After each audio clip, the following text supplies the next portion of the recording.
తెలుగు రాష్ట్రాల్లో కురుస్తున్న భారీ వర్షాలతో ప్రాజెక్టులు నిండు కుండలను తలపిస్తున్నాయి. ప్రధానంగా ఎగువన కురుస్తున్న వర్షాలతో పోలవరం ప్రాజెక్టుకు భారీగా వరద నీరు వచ్చి చేరుతోంది. పోలవరం ప్రాజెక్టు నీటి మట్టం అంతకంతకు పెరుగుతోంది. ఫలితంగా రేడియల్ గేట్ల ద్వారా అధికారులు నీటిని దిగువకు విడుదల చేస్తున్నారు.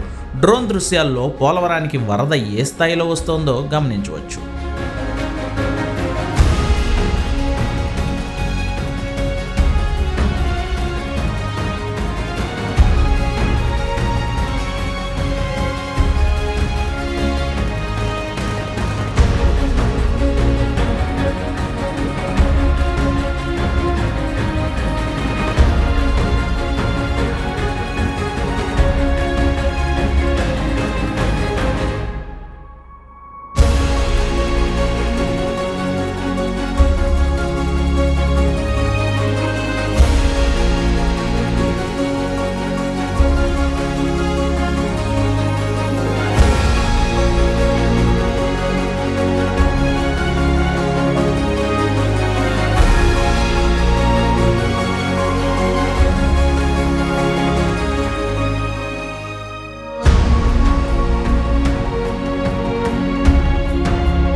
Thank you.